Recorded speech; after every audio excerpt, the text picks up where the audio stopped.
So hello students, welcome to FSA classes. इसके पिछली दो वीडियोस में हमने इंट्रोडक्शन और सिंपल मेथड से यानी कि बेसिक मेथड से सॉल्यूशंस को करना सीखा था। आज की इस वीडियो में मैं linear equation in one variable के पार्ट 3 में आपको linear equation in one variables को कैसे सॉल्व करते हैं उसे सिखाऊंगा। जैसे कि कई क्वेश्चंस ऐसे होते हैं कि दोनों साइड में वेरिएबल्स हो जाते हैं। अब उन क्वेश्चंस को आप कैसे सॉल्व करेंगे उसके बारे में मैं बेसिक डिटेल से आपको इस वीडियो में समझाने वाला हूँ।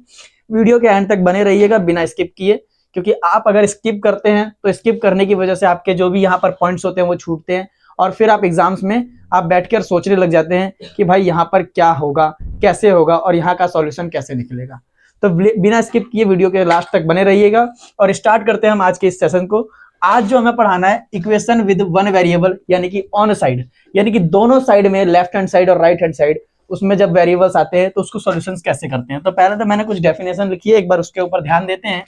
कह रहा है कि when an equation has a variable on both side, ठीक है, on both the left hand side और राइट हैंड साइड, यानी कि इक्वेशन के एक लेफ्ट हैंड साइड और एक राइट हैंड साइड, इन दोनों साइड्स में आप क्या देखते हैं तो variable is move to one side, left और राइट। यानी कि आप इसमें कुछ भी कर सकते हैं, मैं दोनों तरीके से करके दिखाऊंगा।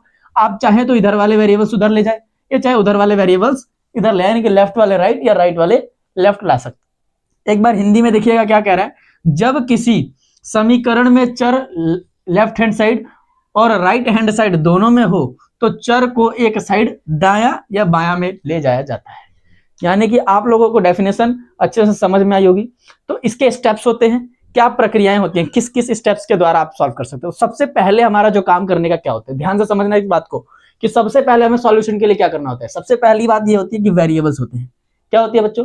वेरिएबल्स होती हैं। वेरिएबल यानी कि चर, आपको हिंदी में भी बता रहा हूं और इंग्लिश बाइलिंगुअल चल रहा है, किसी भी बच्चे को कोई प्रॉब्लम नहीं होगी समझने में, ठीक है। हिंदी वाले स्टूडेंट्स हो तो हिंदी समझ लो, इंग्लिश वाले हो तो इंग्लिश समझ लो। यानी कि वेरिएबल यानी कि चर वाले टर्म को एक साइड ले जाओ, ठीक है। चर वाले टर्म को ले जाओ, एक साइड ले जाओ, यानी कि अगर 2x को इधर ले जाओ तो इस x को इधर ले आओ, कोई दिक्कत नहीं है, दोनों में से किसी साइड। अब मैं दोनों करके दिखाऊंगा, एक उधर भी ले जाऊंगा, एक क्वेश्चन को इधर भी लेके आऊंगा, ठीक है। अब देखना इसमें, आप उस साइड ले जाओ, पहला ये कंटेंट बनता है, पहला हमारा स्टेप बनता है और इस स्टेप को आपको फॉलो करना है। फिर दूसरा स्टेप क्या बनता है, ध्यान से सुनो। कांस्टेंट जो है ना, कांस्टेंट आपको पहले फर्स्ट वीडियो में मैंने इंट्रोडक्शन में बताया था कि कांस्टेंट क्या होते हैं और वेरिएबल्स क्या होते हैं। मैं पहले भी पिछली वीडियो में भी कह चुका हूं, इस वीडियो में भी मैं ये कहता हूं कि अगर आपको इस वीडियो में ना समझ में आ रहा हो तो सबसे बड़ी गलती है आपकी पिछली वीडियोस को ना देखना। तो सबसे पहले फर्स्ट वीडियो को देखो, फिर सेकंड वीडियो को देखो और तब इस वीडियो पे देखो। स्टेप बाय स्टेप अगर पढ़ोगे तो पूरा क्लियरिटी से समझ में आएगा और भविष्य में फ्यूचर में कभी भी आपको इस चीज को दोबारा पढ़ने की आवश्यकता नहीं पड़ेगी। देखिए, कांस्टेंट को क्या करना है, कांस्टेंट टर्म को दूसरी साइड ले जाओ। यानी कि अब देखो, पहले वेरिएबल को ले जाओ, फिर कांस्टेंट को भी ले जाओ। यानी कि अगर मैं 2x को इधर ले जा रहा हूं ना तो इस 7 को भी मुझे इधर लेके आना है, यानी कि दोनों साइड बराबर बराबर कर देना है, ठीक है। फिर क्या कह रहा है, टर्म को, जो टर्म है हमारी, उस टर्म में सिंपलीफाई करना है, सरलीकरण करना है। हिंदी में सरलीकरण, इंग्लिश में सिंपलीफाई, यानी कि अब इसको सॉल्व करना है, इसको तोड़ना फोड़ना है जैसे जैसे टूट फूट रहा है। उसके बाद कह रहा है वेरिएबल, यानी कि चर की वैल्यू निकालें। अब चर की वैल्यू निकाल देनी है, सिंपल है। ये चार मेथड्स को सॉल्व प्रूव करके के, यानी कि इन चारों मेथडों को देखते हुए हम इन क्वेश्चंस को सॉल्व कर देंगे, ठीक है। देखिए पहला क्वेश्चन क्या कहता है।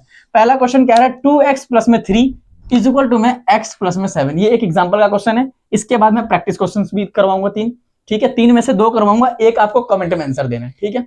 देखो पहला क्या कह रहा है, अभी मैंने यहां बात करी, उसी टर्म के साथ चलते हैं। सबसे पहली बात है, वेरिएबल वाले टर्म को एक साइड ले जाओ। अब आपको इच्छा है इसको उधर ले जाओ चाहे उसको इधर ले जाओ। मैं अपने हिसाब से पिछली वीडियो में तो बता चुका हूं कि इधर से लेके, आज इधर से इधर लेके आता हूं, ठीक है। चलिए इस 2x को मैं उधर ले जा रहा हूं, ठीक है, सिंपल। यानी कि मैंने यहाँ 3 लिख दिया, ये 7 इधर आकर के माइनस हो गया, ठीक। उसने ये भी तो कहा था कांस्टेंट टर्म को दूसरी साइड ले जाओ, मैंने कांस्टेंट टर्म को दूसरी साइड ले आया, ठीक है। अब यहाँ x तो ठीक है, अब ये 2x जो है ये माइनस का 2x बन जाएगा, ठीक है। अब उत्तर कैसे आएगा देखना समझना। यहाँ 7 में से 3 गया, क्या बचेगा भाई, 4 बचेगा, लेकिन माइनस का बचेगा। क्यों? क्योंकि बड़े डिजिट के आगे क्या है, माइनस का है। आपको पिछली वीडियो में भी बता रखा हूं, माइनस वाला उधर जाकर के प्लस हो जाएगा, प्लस वाला माइनस हो जाएगा, इधर से इधर जा रहे हम, और फिर गुणे वाला डिवाइड और डिवाइड वाला गुणे, मल्टीप्लाई, ठीक है। ये तो कंडीशन बनेगी हमारी। दूसरी बात, हमेशा बड़े डिजिट के आगे क्या आएगा, हमेशा बड़े डिजिट के आगे क्या आएगा, जो बड़े डिजिट के आगे सिंबल है वही सिंबल किसके आगे आएगा, आंसर के आएगा। यानी कि 7 और 3 अगर प्लस भी नहीं होगा, यहाँ पर ये है क्या है, प्लस का, प्लस माइनस माइनस होता है, और जब माइनस होगा तो 7 में से 3 गया 4, लेकिन माइनस का आएगा। ठीक है, बराबर में करिए x को, अब 2x में से 1 x गया तो माइनस का x बच गया। ठीक है, अब आप देखिए इधर भी x इधर भी x, ठीक है, और इधर भी माइनस इधर भी माइनस, मतलब इधर x इधर 4x और माइनस माइनस, तो माइनस से माइनस ऑटोमेटिक कट जाता है। अगर दोनों साइड में दोनों साइड में अगर कभी भी माइनस माइनस की वैल्यू आ रही है तो आप माइनस माइनस को काट दीजिए, आंसर हमेशा पॉजिटिव आएगा, धनात्मक आएगा, प्लस में आएगा। यानी कि अब वैल्यू आ गई 4 इज इक्वल टू में x, या चाहे आप इस तरीके से लिखिए, ये पहला, आप चाहो तो दूसरा ये लिख सकते हो x इज इक्वल टू में 4, आप इस तरीके से भी लिख सकते हो। दोनों के दोनों इक्वेशंस क्या होंगी आपकी, दोनों सही मानी जाएंगी। ठीक है, अभी आपने देखा उधर से इधर लाते हुए एक क्वेश्चन, अब प्रैक्टिस क्वेश्चंस के 2 क्वेश्चंस कराऊंगा, एक क्वेश्चंस को आप कमेंट में देना। अब इसमें क्वेश्चन ये है कि इधर x प्लस 6 है, इधर 2x माइनस में 4 है। अब देखो इसको कैसे करते हैं, मैं अब अभी तो इसमें से इधर कर दिया उल्टा, अब इसको उस तरीके से करते हैं, x वाले को उधर ले जाते हैं, तो 6 का 6 माइनस वाला इधर आ जाएगा, प्लस में होगा 4। ठीक, इज इक्वल टू में 2x प्लस में x। ठीक, यहाँ 6 और 4 हो गया 10।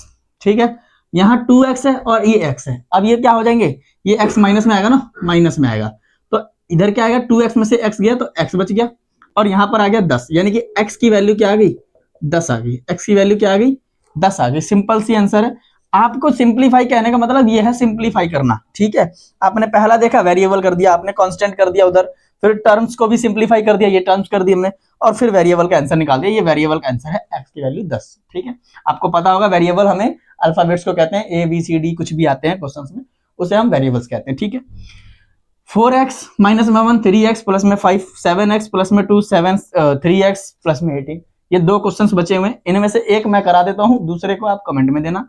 4x माइनस में 1 है। ठीक है, तो पहले तो कांस्टेंट एक तरफ और वेरिएबल्स एक तरफ, इसका कांस्टेंट प्लस इधर 4x रहने देते हैं, ये माइनस में 3x इज इक्वल टू में 5 प्लस में 1, यानी कि 4 में से 3 गया, 1x बच गया, यहाँ सिंपल x आ जाएगा, 4 में से 5 और 1 6, x की वैल्यू आ गई 6। ये बहुत ही इजी क्वेश्चन था। आपको ये वाला जो क्वेश्चन है ये आपको कमेंट में करके देना है आंसर।